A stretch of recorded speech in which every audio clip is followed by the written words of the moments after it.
Olá, aula de Sociologia, professor Kelber Lucas. Apresentação. Olá, meu nome é Kelber Lucas. Antes de iniciar essa disciplina de Sociologia, irei começar me apresentando. Sou de baixa estatura, uso óculos, cabelos castanhos, sou gordinho e PCD, pessoa com deficiência, baixa visão. Meu fundo é branco e estou usando uma camisa preta. E quem está acompanhando comigo é a Fabiola, que estará traduzindo em Libras. E me sinto muito feliz por estar neste momento ministrando esta aula. Formação. Sou formada em Ciências Sociais, licenciatura pela UFF, Universidade Federal Fluminense. Mas o que seria isto? Pois a maioria possui muitas dúvidas do que seja esta área e para que serve. Então, falando um pouco sobre a área das ciências sociais, ela pode estar três caminhos: sociologia, ciências políticas e antropologia, que nada mais é que o estudo das culturas, habilitando, formando a aplicar seus conhecimentos junto com a FUNAI, grupos indígenas e projetos. E ainda pode trabalhar como professor no ensino superior. Eu, particularmente, escolhi sociologia. Agora, falando propriamente das avaliações, esta disciplina será dividida em 4 semestres, que, com isso, propriamente dividir este semestre em 2 blocos. O primeiro bloco estará o primeiro bimestre e o segundo. Não terá prova, e sim 2 trabalhos. Mas como assim? Será um no primeiro e outro no segundo bimestre. Será feito da seguinte forma: vocês, alunos da sala, receberão uma folha de ofício em branco e elaborarão 5 perguntas, valendo cada um 2 pontos. E no verso da folha colocará o seu nome. Exemplo: questão feita por Tiago, João. E logo em seguida me devolverão. Como professor, irei embaralhar e darei as perguntas para um outro aluno fazer, porém, com possibilidade de consultar o caderno. E isto será o primeiro bloco, como foi dito. Já o segundo irá conter o terceiro e o quarto bimestre, que serão os 2 últimos. Vocês, alunos, terão que formar um seminário de 2 a 5 pessoas para tratar sobre o assunto que estarei lhes passando. Alguma dúvida? O que vocês acham? E entrando propriamente na matéria,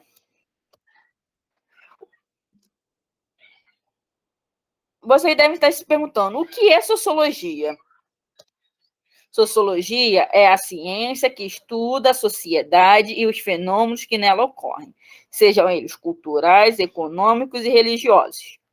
Isso está disposto no site Toda a Matéria, feito por Juliana Bezerra. Mas o que é ciência? Ciência é o conhecimento que explica os fenômenos, obedecendo às leis que foram verificadas por métodos experimentais. O que é sociedade? Sociedade é um conjunto de seres que envolvem e que convivem de forma organizada. Exemplo de sociedade é a organização indígena ou povos indígenas. O que é um fenômeno? Fenômeno nada mais é que um acontecimento passível de observação, manifestação, sinal, sintoma, ou seja, tudo que podemos visualizar e sentir. O que é cultural, econômico e religioso? Cultural nada mais é que comportamentos, tradições e conhecimentos de determinado grupo social, como a comida, música e vestuário. Economia é a ciência que estuda os processos de produção, distribuição e acumulação de consumo e de bens materiais, como o dinheiro, que no mundo moderno movimenta a economia. Antigamente, como vocês podem ver na história, no feudalismo, que movimenta a economia era o escambo, que consistia pela troca de terras, mantimentos e animais. Religião é um conjunto de princípios, crenças e práticas de doutrinas religiosas. Por exemplo, o catolicismo. Mas quando a sociologia surgiu? A sociologia nada mais é que consequência das ideias iluministas, que buscaram intelectuais de compreendesse a sociedade e sua dinâmica. O fator social para surgir foi a Revolução Industrial e suas consequências da divisão do trabalho. Esta área foi iniciada pelo autor chamado Augusto Comte, que está à minha esquerda, que pertencia à corrente positivista, que surgiu em meados do século XIX. Pretendia transformar a área como uma física social, pois antes da ciência ser considerada hoje como ciência da natureza e da matemática, era muito vigente, e que veremos um pouco mais para frente, o tripé da sociologia, do Caime, Weber, Max Weber e Karl Marx, que são os autores básicos. E falando um pouco do Caime, que discordava, que é esse aqui, ó, onde está o mouse, discordava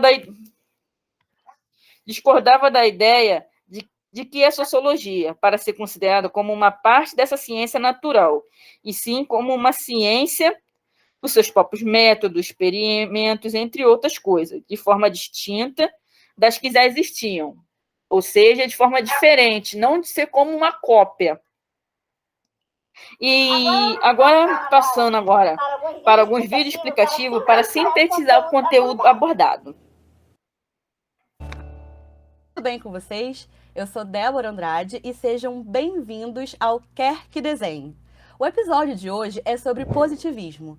Mas antes de acabar com todas as suas dúvidas, é muito importante que você baixe o mapa mental completo e de graça, assim você relembra o assunto e estuda quando e onde quiser. Também não esqueça de se inscrever no canal. Aproveite e corre na descrição para garantir aquele desconto maneiro para assinar o Descomplica e continuar estudando. Prontos? Vamos lá? O positivismo foi uma corrente sociológica que surgiu no século XIX e que defendia, em grande medida, a aplicação de métodos científicos baseados na experimentação como única forma de propiciar um conhecimento verdadeiro sobre a sociedade. E para a gente falar de positivismo, a gente não pode deixar de falar do filósofo francês Auguste Comte, que é simplesmente considerado nada mais nada menos que o pai do positivismo. Para contextualizar, é importante que você saiba que o positivismo foi criado em meio à Revolução Industrial e o Iluminismo. Logo, a sua principal fonte... Como já foi dito anteriormente, que foi uma contextualização que foi da Revolução Industrial e Iluminismo, só para vocês sintetizarem que foi isso que foi dito anteriormente.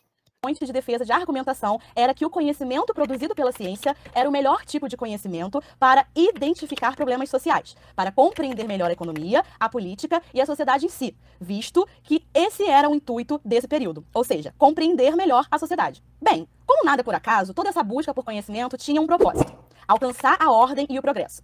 E desses dois termos eu tenho certeza que você já ouviu falar. Se você pensou na bandeira do nosso país, acertou.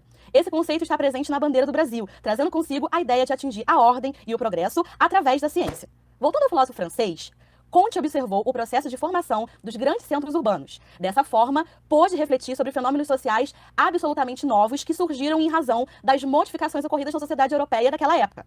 De acordo com a teoria de Comte, o estudo da sociedade deve ser tão rigoroso quanto, por exemplo, o estudo empreendido pelas ciências naturais. Vale salientar que a gente vamos trabalhar mais a fundo esse conteúdo, galera. Esse conteúdo é mais uma introdução para vocês terem alguma base, tá legal?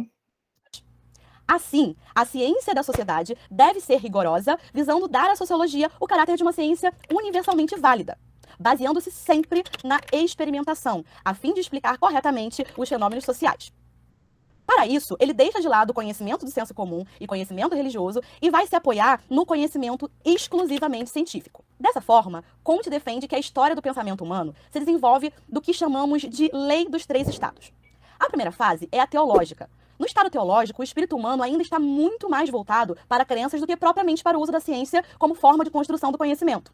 É um ponto de partida ainda. Assim, a fase teológica está relacionada a uma tentativa de explicação do mundo a partir da imaginação, apelando comumente para deuses e entes sobrenaturais para explicar a realidade. Já a segunda fase é a metafísica, exemplificada pelo período histórico do Renascimento. Ela está relacionada com uma explicação da realidade não em termos imaginativos, como na fase teológica, mas em termos naturais.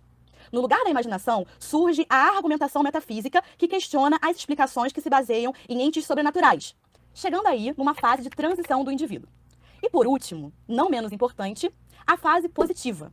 Ela é marcada pela observação como forma de entendimento da realidade, o que ocorre através da experimentação própria do método científico, alcançando a maturidade racional do homem.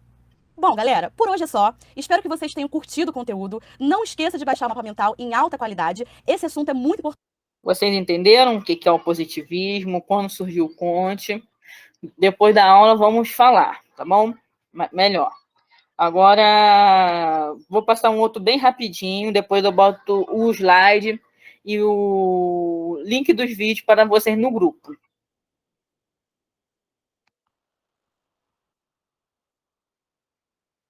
Fala, filhotes! Tudo bem? Eu sou a professora Lara Rocha, de Filosofia e Sociologia dos Complica. E vamos lá, no super episódio de hoje do Quer Que Desenhe, vamos falar de um sociólogo muito importante pra história. Pode entrar, meu amado, querido e bigodudo Emile Durkheim. Mas antes de começar, aproveita para baixar o mapa mental sobre Emile Durkheim e assinar os Complica com desconto no link da descrição. E claro, se inscreve no nosso canal, clica no sininho lá bonitinho pra ativar as notificações e sempre tem aula grátis por aqui, tá? Não vai perder porque é sempre divertido. Até eu apareço de vez em quando. Agora vamos ao tema de hoje. Emile Durkheim foi um sociólogo funcionalista francês do século XIX. Foi ele quem estabeleceu pela primeira vez a sociologia como disciplina acadêmica e é considerado um dos 3 sociólogos clássicos ao lado de Max Weber e Karl Marx. Pelo seu pioneirismo, determinou o objeto do estudo da sociologia e o método para explicar os fenômenos sociais, se tornando assim o precursor do funcionalismo. Você deve estar se perguntando, mas Lara, por favor, o que é esse tal de funcionalismo? E eu te explico nesse minuto. O funcionalismo é uma corrente sociológica que considera que o todo tem uma importância muito grande na definição das partes. Eu sei que nesse momento você deve ter pensado assim, gente, isso parece até uma figura de linguagem. Calma que a gente ainda não tá falando de português não, tá? A gente tá só aqui, ó, no âmbito da sociologia. Colocando em termos práticos, é mais ou menos assim. O funcionalismo durkheimiano defende que todo e qualquer fenômeno social possui uma significação para a sociedade como um todo. Ou seja, que não há fenômenos sociais isolados, irracionais ou sem significado, mas todos eles estão integrados no sistema social. A partir dessa visão de que a sociedade define o indivíduo, Durkheim vai fundamentar um importante conceito que ficou conhecido como fato social. O fato social para Durkheim é toda a forma de pensar, agir, sentir que determina o comportamento dos indivíduos. Ou seja, é basicamente como a gente se comporta, os conceitos, os preceitos, os valores que definem o nosso comportamento em sociedade. O Durkheim faz muita questão de deixar claro que esses fatos sociais são sempre externos. Vamos lá, o que significa isso? É a sociedade quem os produz, e não o indivíduo. As regras e os valores morais são, por exemplo, fatores externos, produzidos em conjunto pela sociedade e não por uma pessoa única. Por isso, os fatos sociais são sempre anteriores ao indivíduo. Para ficar mais fácil para você lembrar, fica a seguinte dica. Lembra do seguinte, a sociedade já estava pronta antes da gente chegar aqui. E aí vamos lá, a segunda característica do fato social é que ele é sempre geral. Então todo mundo reconhece que é legítimo, que é o que coordena e comanda a inter-relação entre as pessoas. E por fim, o fato social também é coercitivo. Palavra estranha, mas é isso mesmo. E isso significa que quando o indivíduo age de uma forma não esperada pela sociedade, ele provavelmente sofrerá algum tipo de punição, censura ou alguma situação parecida com isso. Um exemplo pra gente entender melhor é o seguinte, existe a regra social que ao comermos estejamos de boca fechada, ou seja, não podemos comer de boca aberta. Então se uma pessoa comer de boca aberta, coisa que ela até pode fazer se quiser, porque ninguém é obrigado a nada nessa vida, tá? Ela poderá ser reprimida, sofrer uma coerção por estar quebrando esse fato social. Entendeu? Ficou mais ou menos claro na sua cabeça? Então é aquela ideia de que tem um padrão e se a gente foge desse padrão estabelecido, a gente sofre alguma situação coercitiva. Nada melhor do que uma explicação desenhadinha pra você estudar melhor, não é mesmo? Pra poder ter em suas mãos esse mapa mental incrível, maravilhoso.